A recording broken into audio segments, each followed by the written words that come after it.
Stake holders بشمول establishment, کیا ایک ڈائیلاگ ممکن ہے؟ پاکستان کی ریاست کو ہر حال میں کنونشنل وار کے لیے تیار کرنا۔ بالاکوٹ کا واقعہ ہوا، انہوں نے بھارت نے یہ پرواہ نہیں کی کہ اگر ہم پاکستان پر جا کر حملہ کریں گے تو ہو سکتا ہے اس سے ایک روایتی جنگ شروع ہو جائے۔ بھارت کو کوئی پرواہ نہ ہوتی بھارت کو کہ پاکستان کے پاس بھی ایٹمی ہتھیار ہے اور انڈیا کے پاس بھی، بھارت تقریباً پاکستان میں داخل ہو چکا تھا۔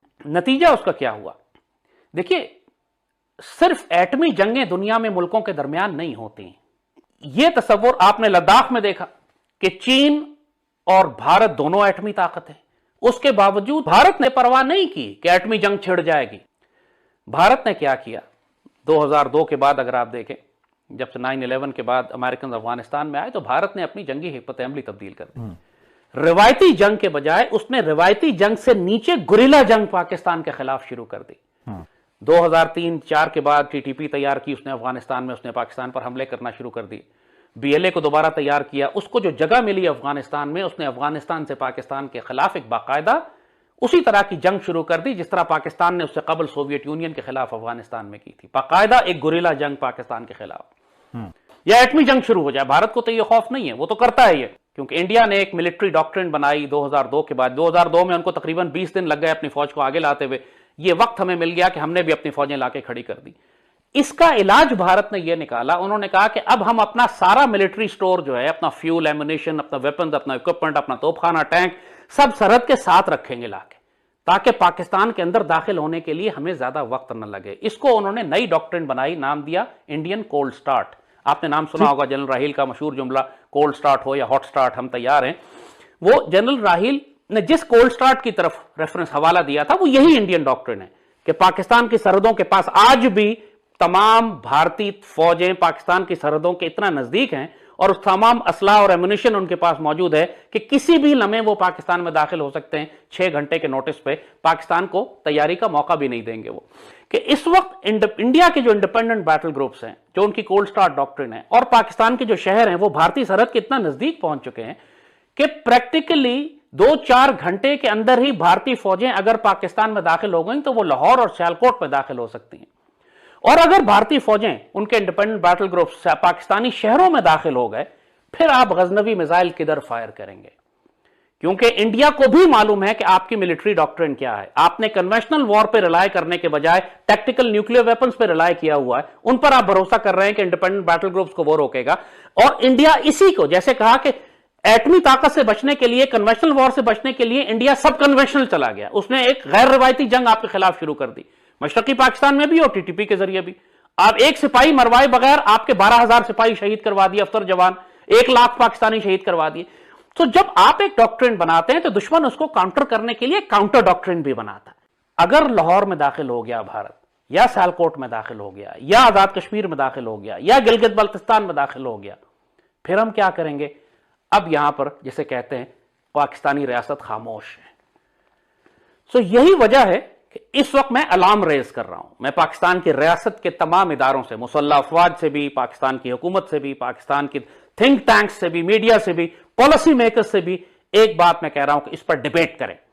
یہ ایک پاکستان کی ریاست کی پالیسی فیلئر ہے، ہمارا ایک غلطی ہے، ایک اجتماعی غلطی ہے ہماری، ایک کلیکٹیو فیلئر ہے کہ ہم نے ابھی تک اپنی قوم اور اپنی ریاست کو ایک کنونشنل وار کے لیے تیار نہیں کیا ہوا۔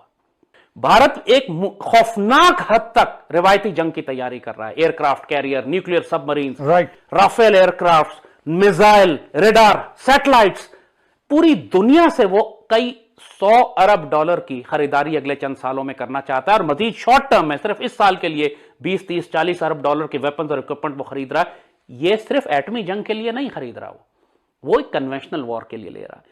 وہ یہ اس قسم کی رسپانس اسٹریٹجی بلڈ کرنا چاہتے ہیں کہ پاکستان کی ریاست انکیپیسیٹیٹ ہو جائے کہ یہ ایک اسٹریٹجک ویپنز لانچ کرنے کا فیصلہ ہی نہ کر سکے۔ ریاست کو جس طرح مشرقی پاکستان میں انہوں نے فوج کو اتنا پھنسا دیا کہ پاک فوج مزاحمت ہی نہیں کر سکی بھارت کی، تمام تر مزاحمت کے باوجود اسٹریٹجی انہوں نے اس طرح کی بنائی کہ 8-9 مہینے پوری 8-9-10 ہزار پاکستانی فوجیوں کو انہوں نے پورے مشرقی پاکستان میں بکھیر دیا کہ جب بھارت نے باہر سے حملہ کیا تو وہ فوج اس کو روکنے کے قابل نہیں تھی۔ یہی رسپانس اسٹریٹجی، یہی اٹیک اسٹریٹجی اب انڈیا بلڈ کر رہا ہے کہ وہ پاکستان کو نیوکلیئر تھریشولڈ تک جانے نہیں دے گا، پاکستان کے شہروں میں اتنی تباہی مچا دے گا یا داخل ہو جائے گا، تو پھر آپ ٹیکٹیکل یا اسٹریٹجک نیوکلیئر ویپن کس کے خلاف استعمال کریں گے؟ اور پورا پاکستان جانتا ہے ہمیں 1 لاکھ پاکستانی شہید ہو چکے ہیں. پاکستان آرمی کے جی ایچ کیو میں پاکستانی آفیسرز یونیفارم پہن کے نہیں جا سکتے تھے چونکہ جی ایچ کیو کے گیٹ کے اوپر حملے ہو رہے تھے, دہشت گرد چھپے ہوئے تھے. لیفٹیننٹ جنرل مشتاق بیگ جی ایچ کیو کے گیٹ پر شہید ہوئے تھے, ان کی گاڑی. پاکستان آرمی کے کم از کم 4-5 جنرلز آپریشنز میں بھی اور اپنے گھروں میں بھی جمعے کی نماز پڑھنے گئے مسجد میں شہید کر دیا. پریڈ لین کا واقعہ ہے راولپنڈی کا. جنگ یہاں تک آ چکی تھی, اس تقریباً پاکستان شکست کھا چکا تھا اور بھارت کا ایک سپاہی نہیں مرا تھا. بھارت نے جنگ کا نقطہ نظر طریقہ ہی بدل دیا. اس نے ایٹمی جنگ یا روایتی جنگ کرنے کے بجائے گوریلا جنگ پر آ گیا. گوریلا جنگ اسی طرح کی جیسے مکتی بانی نے مشرقی پاکستان میں 8-9 مہینے پہلے برپا کی, اور جب پاکستان آرمی پوری طرح پھنس گئی, شکست خوردہ ہو گئی, اس کے بعد یہ فوجیں لے کے اندر داخل ہو گئے. بھارت یہی کرنا چاہتا تھا. یہ گوریلا جنگ اس نے تقریباً 20 سال سے جاری رکھی ہوئی ہے اور ابھی تک پاکستان آرمی یا پاکستان کی ریاست یا پاکستان کی قوم اس جنگ کا توڑ نہیں نکال سکی, چونکہ ہمارے پاس افغان پالیسی نہیں ہے کوئی. ابھی تک افغانستان کے اندر سے مسلسل ٹی ٹی پی اور بی ایل اے کے دہشت گرد آ رہے ہیں, پاکستان کی ریاست پر حملے کر رہے ہیں. بھارت نے تو جنگ کرنے کا انداز بدل دیا. اس کو کوئی فرق نہیں پڑا کہ پاکستان ایک ایٹمی طاقت ہے. آپ نے ابھی دیکھا نگورو کاراباغ میں, آرمینیا میں آذربائیجان نے کس طریقے سے روایتی جنگ کی, لیکن دونوں کے اتحادی پیچھے پیچھے ایٹمی طاقت ہی تھی. ایک کے پیچھے روس, ایک کے پیچھے امریکہ, اور آپس میں ان کے. بھارت نے 9/11 کے بعد یہ کیا کہ پاکستان کے خلاف ایک غیر روایتی جنگ شروع کر دی. مگر اس غیر روایتی جنگ کی وجہ سے بھارت نے اپنی ذہنیت اور حکمت عملی نہیں تبدیل کی. وہ ہر وقت روایتی جنگ کی تیاری کرتا رہا ہے اور آج بھی کر رہا ہے. کئی مرتبہ ایسے موقع آئے کہ جب بھارت نے